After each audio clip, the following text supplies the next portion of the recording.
Okay, so now let's move on to the derivatives of exponential functions. These are functions f of x is equal to a to the x. The base is constant now, and the exponent is variable. And we always assume that a is greater than 0 because it doesn't make sense to take, for example, the 1/2 power of a negative number. We also assume a is not equal to 1 because if a is 1, then we just have the constant function 1. And that behaves very differently from the rest of our exponential functions. So, the derivative is the limit as h goes to 0 of a to the x plus h minus a to the x over h. Now, a to the x plus h is the same thing as a to the x times a to the h. So I have a factor of a to the x up here. I can pull that out and I'm left with a to the h minus 1 over h times a to the x. Okay, well this limit is as h goes to 0. A to the x is a quantity that does not depend upon h. So I can pull it out of the limit. As far as the limit is concerned, it's a constant. So I'm left with the limit as h goes to 0 of a to the h minus 1 over h times a to the x. The derivative of a to the x is just a constant multiple of a to the x. That's fantastic. Well, actually, that assumes that this limit exists. So that raises an important question. Does this limit exist?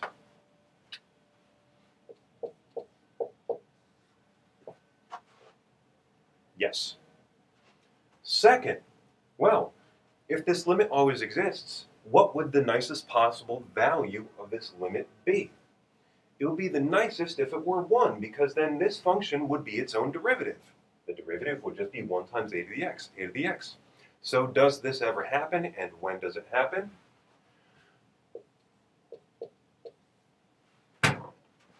It happens when a is equal to the number e. This is why we care about the number e. So, the fact is that the limit as x goes to 0 of e to the x minus 1 over x is equal to 1. I'm not going to show that for us. We're just going to take that as a given. But a corollary of that fact, a corollary being a fact that immediately follows from a prior fact, is that the derivative of e to the x is e to the x. It's always a good idea to look at the graph of a function and of its derivative to see if they match up. So here I've drawn e to the x thinking of it as the original function, and here I've drawn it again thinking of it as the derivative. Now, e to the x is always increasing, so its derivative should always be positive. That's true.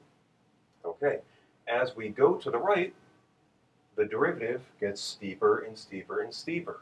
So the derivative, or the slope gets, the slope of the tangent gets steeper and steeper and steeper, so the derivative should increase. Well, that's exactly what's happening here. As we go to the left, the curve gets less and less and less steep. The slope of the tangent line will approach 0. That's the same thing that's happening right here. What this really says, though, is that the slope of this curve at any point is equal to its y-coordinate. Now, more generally, the limit as x goes to 0 of a to the x minus 1 over x is equal to the natural log of a. Again, this is why we care about natural logs, the number e, etc. So the corollary from there is that the derivative of a to the x is the natural log of a times a to the x. You don't really need to memorize this because, in a sense, all exponential functions come from the standard exponential function e to the x. But if you want to memorize this, that's fine. I generally won't use this in class. However, I would like us to think about this for 2 seconds. Question 2. If I take a value of a that's between 0 and 1, then f of x equals a to the x is actually a decreasing function. Does the fact that f prime of x is equal to the natural log of a times a to the x reflect this? So think about that. What should f prime of x be if f of x is a decreasing function, and is that true based upon this formula, when a is between 0 and 1? Okay, now let's explore the derivative of sine. So right here I've drawn the sine function, just at least between 0 and 2 pi because it's periodic. So just writing the graph for the period tells me if the graph is on the whole real number line. Now, it's more difficult here to talk about the explicit proof that the derivative of sine is what it is. So instead, we're just going to suffice.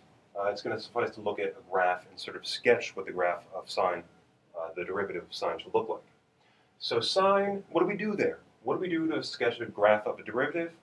Well, we should find where the function is increasing, decreasing, and where it has horizontal tangents. So between 0 and pi over 2 and between 3 pi over 2 and 2 pi, it's increasing. Between pi over 2 and 3 pi over 2, it's decreasing. And at pi over 2 and 3 pi over 2, we have horizontal tangents. So that means if I'm going to sketch out its derivative, between 0 and pi over 2, increasing corresponds to a positive derivative. And also between 3 pi over 2 and 2 pi, increasing corresponds to positive derivative. Between pi over 2 and 3 pi over 2, decreasing corresponds to a negative derivative. And at pi over 2 and 3 pi over 2, the horizontal tangents correspond to the derivative being 0.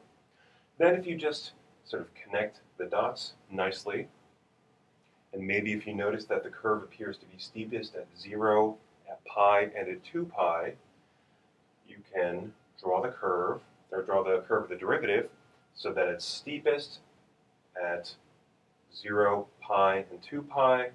It goes down to 0 at pi over 2, down, and then back up to 0 at 3 pi over 2, and up.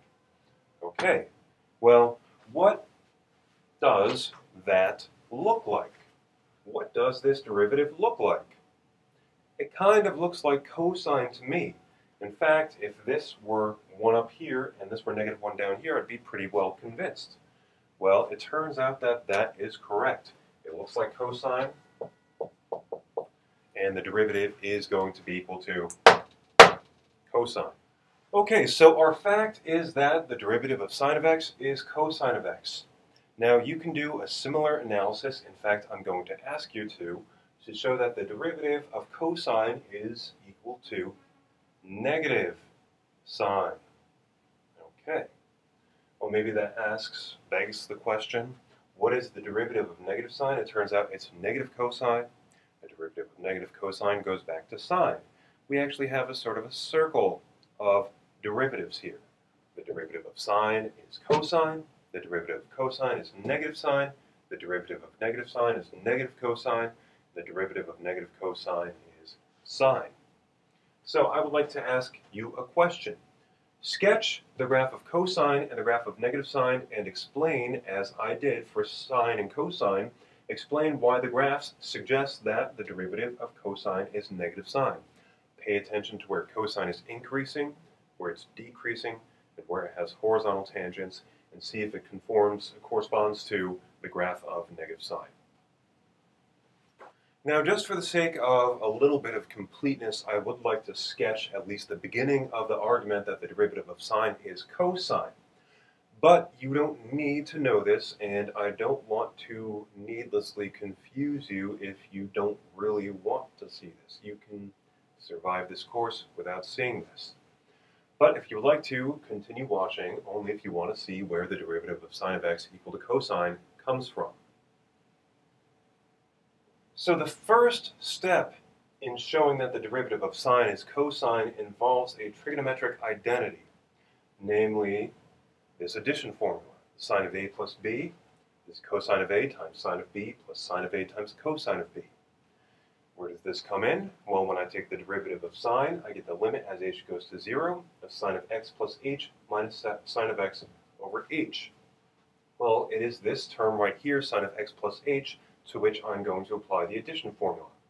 I get cosine of x times sine of h plus sine of x times cosine of h. Okay. Well, I'm going to break this limit up into two pieces. I'm going to take this first term, cosine x sine h over h, and put it in its own limit. And the other two terms on top, I'm going to combine into their own other limit over h. And there's a factor of sine of x with these second two terms that I can pull out. So I get sine of x times cosine of h minus 1 all over h.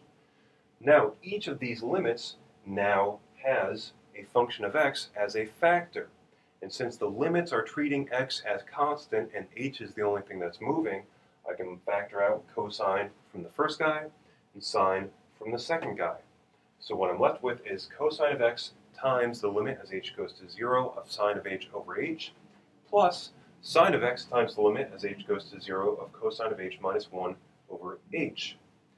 Well, we obtain the desired result that the derivative is cosine if this first limit is 1 and this second limit is 0. In fact, they are, but it requires sort of some geometric arguments that will take up a lot of the board to do it. If you're interested in seeing the rest of the argument, let me know. I'd be more than happy to show it to you. Otherwise, at least we see that the derivative follows from two fundamental limits.